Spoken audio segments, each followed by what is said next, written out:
Dear friends of Vindolanda, dear supporters, thank you so much for watching, and thank you also so much for your incredible support over the last year. We really, really value that, and what a year it's been. It's been a very challenging year for everybody. The first part of the year we were closed to the general public at both our museums and sites, and we didn't manage to reopen fully until the excavations kicked off at the end of March. But once we managed to get going, visitors started coming back, and it's been so wonderful to see them coming back and to see our friends and volunteers coming back and bringing the places back to life again.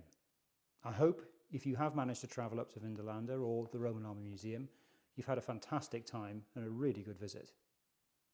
So the excavations have been really exciting this year, being able to get back out there and engaging. And I'm going to hand you over to our site archaeologist Marta, who'll tell you more about that. Hello and welcome to your Friends of Vindolanda excavation video tour. It has been a joy to welcome you, the Friends of Vindolanda, our visitors and our volunteers back onto the excavation this year.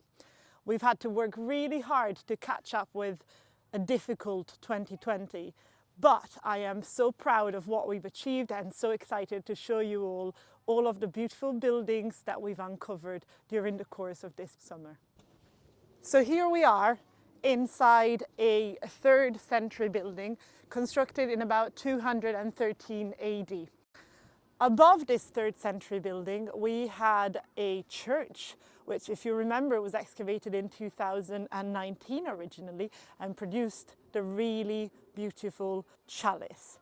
As we removed the church and the 4th century building that was above this structure that you see behind me, we uncovered what we think is a beautiful scola. A scola is an officer's mess, and as such contains all of the facilities that the officers would need in order to have their food prepared for them. Take a look at this beautiful oven. It's got a central channel there, and you can really see the red colouring of the stone where the heat has produced some burning. We've got 3 ovens inside the scola, and potentially there would have been so much more than that. In fact, in the last room to the east, we have evidence of the fireplaces changing position quite frequently, and even some postals indicating that the scola might have had wooden partition buildings.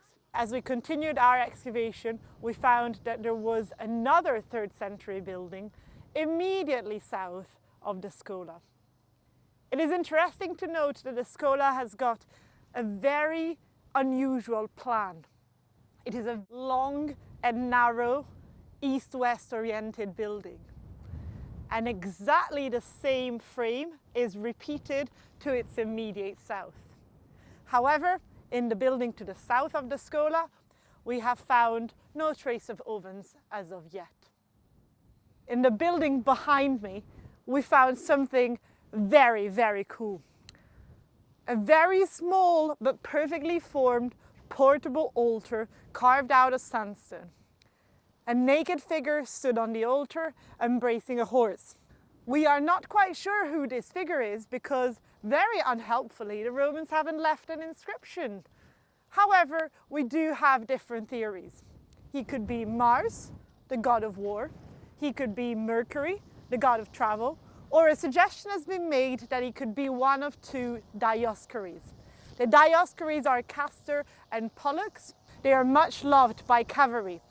This building right behind me dates around 300 AD and is contemporary with the cavalry occupation of this and the neighbouring quadrant of the fort.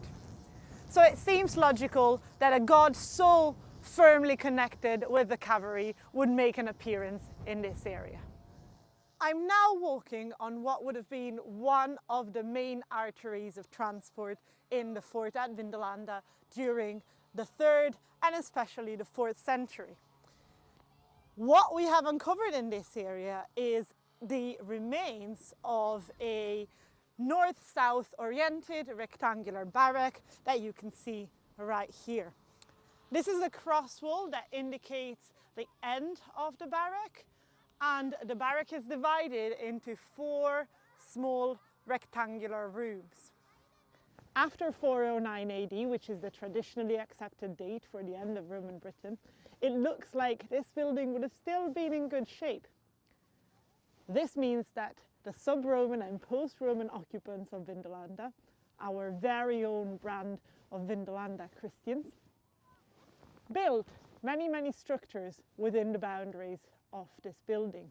We can clearly see small rooms bolted onto the walls and a number of postals and various other structures like ovens appearing within the external boundaries of the cavalry barrack. To the south of the barrack, we have a self-standing independent building which underwent at least 2 phases of construction, a larger phase and a smaller phase.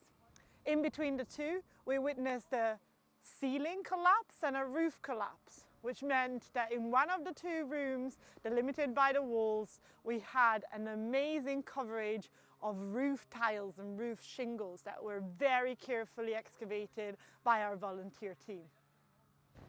At the crossroads between what we like to call Granary Road and the cavalry barrack, we have a rather large space which is covered in roughly facing stones.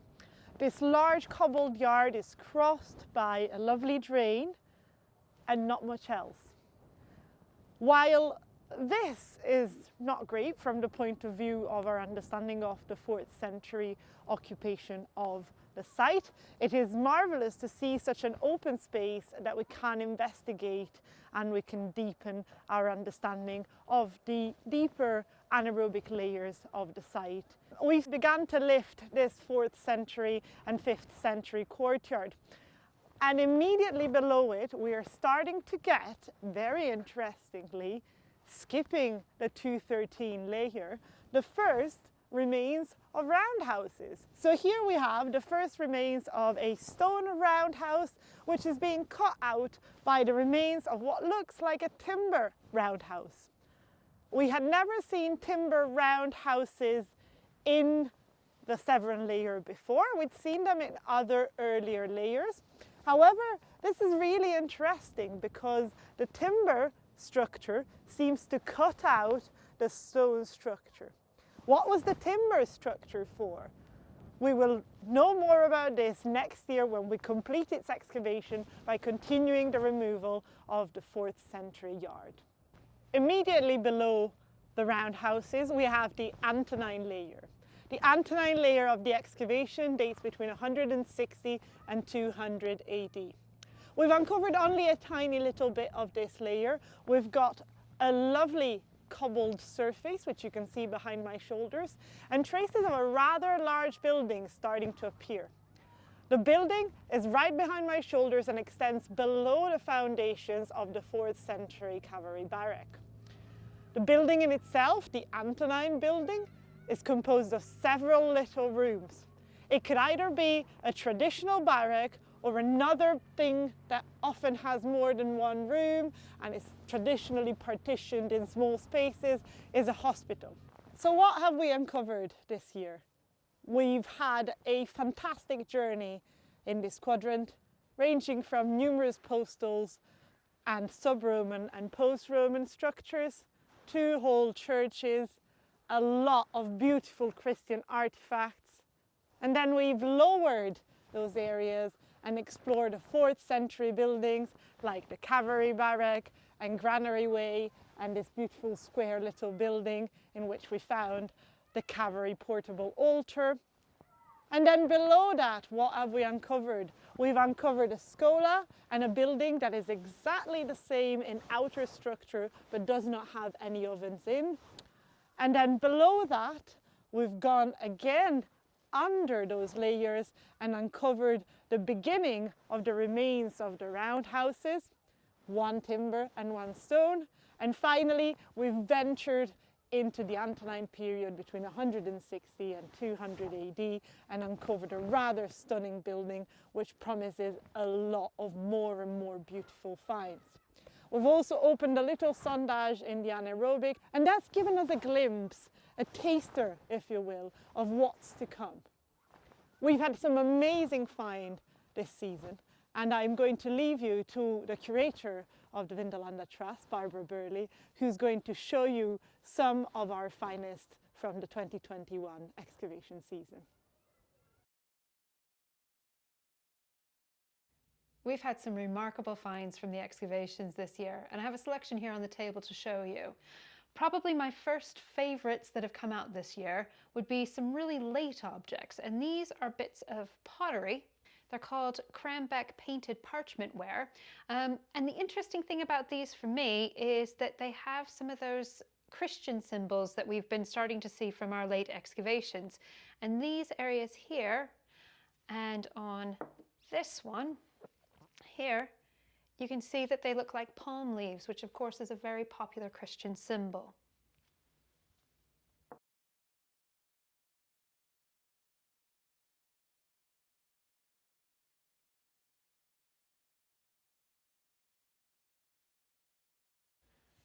We also have had a number of zoomorphic brooches, and those are brooches that have some sort of animals with them. We had this little guy, and I don't think that he actually even went out on social media. Unfortunately, he's missing his head, but he is actually a little horse, and it's interesting to look at that he's kind of quite 3D in how he's made.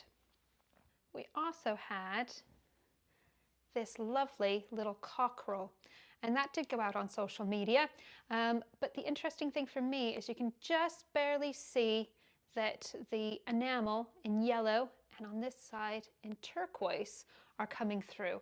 Now these finds, the metal finds from the excavations this year, because we're working on such high levels, aren't very good.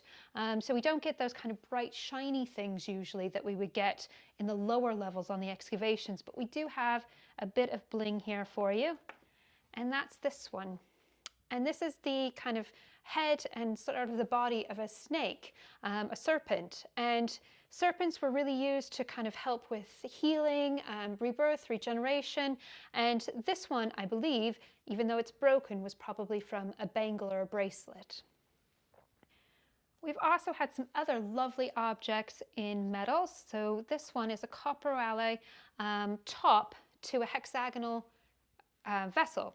There's a complete one from Corbridge, and this one's just the top, but you can just see that there's some lovely remains of the red enamel, and I try to imagine what it would have looked like when it was brand new. But my favorite object for this year has to be this one. Made of copper alloy. It's a very, very delicate box lid, and you'll see the Triskelly kind of symbol on the top of it with these lovely, lovely blue inlays, probably made of glass. And we think that it was for a top of a box, and you can see that on the back that it's actually got some iron that it's actually been attached to as part of the lid.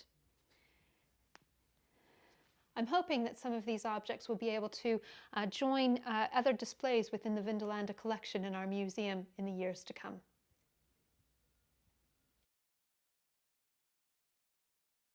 So over the course of the last 2 years, many friends have helped us raise money for the site of Magna, a site that's under threat from climate change. And we've used that money wisely this year. We've engaged the Newcastle University to give us a new geophysical survey of the site, to update that information. And we've been involved in geoarchaeological surveys as well, where we've been digging boreholes in 4 or 5 places across the landscape to try and find out the nature of the archaeology and what kind of preservation landscape is under the ground. And those results have been really exciting, particularly the geoarchaeological results. We've discovered rich deposits of very sensitive anaerobic remains on the south, middle and north part of the site. In other words, Magna is worth saving. There is a landscape there that is delicate and under threat, and we've managed to prove that it still exists. But most sensationally of all, just between the fort wall and the Vallum diversion in that sort of 200-metre landscape, we've detected the remains of an ancient lake or lough under the peat bog that has formed in more modern times. Now we're waiting for results of various data and analysis to come back to see exactly when those layers of the site were formed. And hopefully when we get the radiocarbon dates back, we'll get a really precise picture of what's happened. But outside of all of that, of course, a lot of friends of Vindolanda and supporters want to know when was an opportunity to come and get involved yourself, to actually put boots on the ground at Magna? Well, that opportunity has just come a little bit closer, with the excellent news just a few days ago that we received the development stage of an NHLF grant to go forward and develop the Magna project to, over the next hopefully 4 or 5 years, do the work that's required to start saving and properly managing that site. So very exciting times. But none of that will be possible without doing the first bit of work that we've done this year.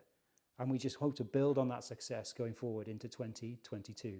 Now, those of you who've managed to visit the Roman Army Museum, and I hope some of you have been able to check out the Militaria exhibition. It's beautiful stuff that's come from all over the Roman Empire that's on display in the Roman Army Museum. Brooches, helmets, cavalry gear, absolutely amazing artifacts. And the good news is they're going to be on display next year as well for part of it. So if you haven't managed to get to see them this year, please take the opportunity to come along and see these incredible finds while they're on display in this museum. And hopefully in the future, more and more Magna finds will go on display in the Roman Army Museum.